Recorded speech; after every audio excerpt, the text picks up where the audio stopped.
মন্দ কাজ গুনাহের কারণে আমাদের উপরে যে মুসিবতগুলি আছে এটা হলো সেমফোন আদাবে আদানা। ফাইনাল পুরোপুরি পাওনা হলো পরপারে। এই জন্য একজন নেককার নেকির কারণে দুনিয়াতে যা পেয়েছে এটা তার নেকির ফাইনাল পুরোপুরি পাওনা না, এটা আখিরাতে। একজন বদকার যত বদ কাজ করেছে এই কারণে তার অনেক অপমানিত হতে হয়েছে, এটা তার ফাইনাল পুরোপুরি পাওনা না। পুরোপুরি পাওনা কোথায় বলেন? আখিরাতে। এখন একটা কথা বুঝতে হবে, হুজুর ভালো কাজ কোনটা আর মন্দ কাজ কোনটা? ভালো কাজ কোনটা, মন্দ কাজ কোনটা? আমি ভালোটা করতে চাই। মনে রাখবেন এখানে একটা গুরুত্বপূর্ণ কথা, ভালো কাজ বলা হবে ওই কাজটাকে যেটা শরীয়ত ভালো বলেছে সেটা ভালো কাজ, ইসলাম যেটাকে ভালো বলেছে সেটা ভালো কাজ। আমার নেতায় বলল যে এটা ভালো কাজ, না এটা ভালো কাজ না। আমার পীর যদি বলে ভালো, এটা ভালো না।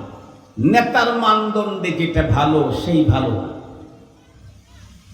গবেষকের মানদণ্ডে যেটা ভালো সেটা সেই ভালোর কথা বলা হচ্ছে না। পীরের মানদণ্ডে যেটা ভালো, আমার মেধা মস্তিষ্কের মানদণ্ডে যেটা ভালো সেটা না। রব্বে কারীমের কাছ থেকে যদি ভালো কাজের পাওনা ভালো নিতে চাই, তাহলে রবের মানদণ্ডে, ইসলাম আর শরীয়তের মানদণ্ডে যেটা ভালো সেইটা করতে হবে। আমার কাছে ভালো এটাতে কোনো কিছু যায় আসে না। আপনাদেরকে সহজে বুঝবার জন্য একটা কথা বললে বুঝবেন। একটা সময় আমাদের দেশের গভর্নমেন্ট পাবলিকের কাছ থেকে ধান কিনতো, পাবলিকের কাছ থেকে ধান কিনতো। গভর্নমেন্ট ধানের রেট বেশি দেয়, এ কারণে এলাকার কৃষকেরা করতো কি, মেম্বার চেয়ারম্যানদের কাছে বলতো, ভাই আমাকে 100 মণ ধান একটু ঢুকাবার সুযোগ দেন, ভাই আমাকে একটু টিকিট দেন, আমি 50 মণ ধান একটু দেবো, কারণ রেটটা অনেক বেশি পায়।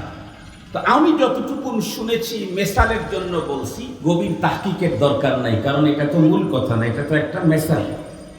তো আমি শুনেছি যে কেউ যদি মাটির খোলাতে ধান শুকায়, শুকাইতে শুকাইতে যদি ভিতরের কোনো রকমের কোনো পানির কোনো নির্যাস যদি না রাখে, এরপরেও যেই মেশিনে তারা চেক করে নেয় ওই মেশিন শো করে না। পানি যদি অল্প শুকায়, কিন্তু যদি কৃষক এই ধানটা পাকা করা, ফ্লোর পাকা এরকম খোলায় যদি শুকায় থাকে, অল্প শুকাইলেই শো করে।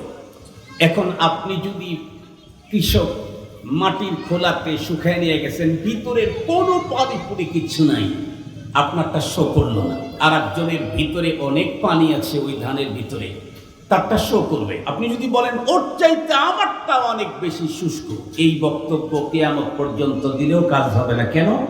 বলবে যে আমি তোমার ধান নেব, বিনিময়ে তোমাকে টাকা আমি দেব, তোমার মানদণ্ডে কোনটা শুকনা ওটা তো চলবে না, আমার মানদণ্ডে কোনটা শুকনা সেটা লাগবে। পরপরে আমি আমার ভালো কাজের প্রতিদান যদি আল্লাহর কাছে পেতে চাই, তাহলে নেতার মানদণ্ডে কোনটা ভালো ওইটা দিয়ে রবের কাছে পাওনা পাওয়া যায় না। রবের কাছে কোনটা ভালো সেটা হতে হবে। ইসলাম কোনটা ভালো বলেছে সেটা ভালো, কোরআন কোনটাকে ভালো বলেছে সেইটা ভালো, শরীয়ত কোনটা ভালো বলেছে ওইটা ভালো। শরীয়ত যেটাকে মন্দ বলেছে, আমি যতই বলি এখানে মন্দের কি আছে, মন্দের কি আছে মানে শরীয়ত তো বলেই দিয়েছে।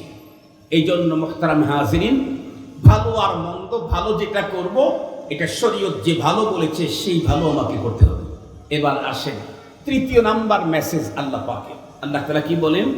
ফামান যুহজিহা আনিন নারি ওয়া উদখিলাল জান্নাতা ফাকাদ ফাজ। পরপারে যেহেতু প্রত্যেকেরই কৃতকর্মের পুরাপুরি পাওনা দেওয়া হবে, পরপরে যেই ব্যক্তিটা তার কৃতকর্মের পাওনা পেয়ে জাহান্নাম থেকে মুক্তি হয়ে জান্নাতে ঢুকে গেল, রব বলেন এ হলো পৃথিবীর সবচেয়ে বড় সফল। সুবহানাল্লাহ বলবেন কি একটু? আমরা পৃথিবীতে সফল কাকে মনে করি? সকলের অজান্তে হঠাৎ করে হাইব্রিড নেতা হয়ে গেছে, দেখতে দেখতে কেউ বুঝতে পারে নাই, কিন্তু অনেক বড় চেয়ার পেয়ে গেছে। মানুষ ভাবে হায় হায়, ও আসলে একজন সার্থক মানুষ। একদিনও রাজপথে গেল না, কিন্তু চেয়ারটা কত উন্নত। ওই হাইব্রিড যে রাজপথে যাওয়া লাগে নাই, আন্দোলন করা লাগে নাই, জেল জুলুম সহ্য করা লাগে নাই, অন্য কোনো পথে বড় চেয়ার পাওয়া গেছে। অথবা মানুষ বুঝতেই পারে নাই কোটি কোটি টাকা, গাড়ি বাড়ি, মিল কারখানা, ইন্ডাস্ট্রিজ, গ্রুপ অফ ইন্ডাস্ট্রিজের মালিক হয়ে গেছে। আমরা মনে করি সিরিয়াস সফল লোকটা, গাড়ির অভাব নাই, জায়গার অভাব নাই, বাড়ির অভাব নাই, সব। মুহতারাম হাজিরিন, আমরা যাকে মনে করি যে খুব বেশি টাকার মালিক হয়ে গেছে, সে বড় সফল। একটু গভীরে তাকায় দেখলে মূলত এই পৃথিবীতে গাড়ি, বাড়ি, টাকা, নারী, চেয়ার, পাওয়ার, অর্থ, সম্পদ, বিত্ত, বৈভব, এইগুলি দিয়ে একজন মানুষকে সফল আর ব্যর্থ বলার কোনো সুযোগই নেই। এই পৃথিবীতে কাউকে এই সমস্ত জিনিসের মানদণ্ডে এই দিকে লক্ষ্য করে কাউকে সফল আর ব্যর্থ বলার কোনো সুযোগই নেই। কেন? কারণ এই পৃথিবীতে আমার আপনার হায়াত কতদিন? 200 বছর। আজকের পৃথিবী খুঁজলে 200 বছরের পুরাতন একজন মানুষ পাওয়াও কঠিন আছে। না হয় ধরে নিলাম 200 বছর, ধরেই নিলাম 200 বছর, এরপরে তো আমাকে চলে যেতে হবে। কিন্তু পরপারে রব্বে করিম আল্লাহ পাক যাকে জান্নাত দিবেন, এই লোক কি 2000 বছর থাকবে সেখানে? 2000 কোটি বছর না। যেই জীবনের শুরু আছে শেষ নাই, তাহলে এই 200 বছরকে পরপারের অনন্তকাল জীবনের সাথে তুলনা করা, এটা ডবল পাগলের কাজ। এটা কি পাগলের কাজ? কথা বলেন। ডবল পাগলের কাজ। 200 বছরের জীবনে অনেক টাকা, 200 বছরের জীবনে অনেক সুখ, 200 বছরের হায়াতে অনেক উন্নত পাওয়ার, এগুলি কিছুই না। কেন? কারণ পরপারের লাইফের তুলনায় এই লাইফটা যেন কিছুই না। যেমন কোরআন হাকিম আল্লাহ পাক স্পষ্ট বলেছেন যে যখন পরপারে মানুষদেরকে যখন জিজ্ঞাসা করা হবে পৃথিবীতে কতদিন ছিলে, তখন লোকেরা কি রিপোর্ট করবে? কথা বলেন ভাই। লোকেরা তখন রবের সামনে কি রিপোর্ট করবে? আল্লাহ কত দিন, কত বছর, কত মাস না, বরং একদিন বা তার চাইতে আরো অল্প কিছু সময় ছিলাম। ওই পরপারের ভাব দেখেই বলবে, সূচনা দেখেই বলবে কথা, সূচনা দেখে কথা বলবে, পুরাটা তো কখনো দেখে নাই, ও তো চলতেই থাকবে। মুহতারাম হাজিরিন, দ্বিতীয় নাম্বারের কথা হলো সম্পদ আমার বাড়তে বাড়তে বাড়তে বাড়তে, না হয় আমি বিল গেটসকে হার মানায় দিলাম, বিল গেটসকে আমি তৃতীয় নাম্বারে ফেলে আমি দ্বিতীয় নাম্বারের আগে চলে গেলাম 1 নম্বর। আরো একটু আগায় বলি, তাম পৃথিবী সমস্ত গোল্ড, ডায়মন্ড, জবরজং, ইয়াকুত, হীরামানিক, মুক্তা, সম্পদ সব যদি একজন মানুষের হয়, মুহতারাম হাজিরিন, তাতে কি?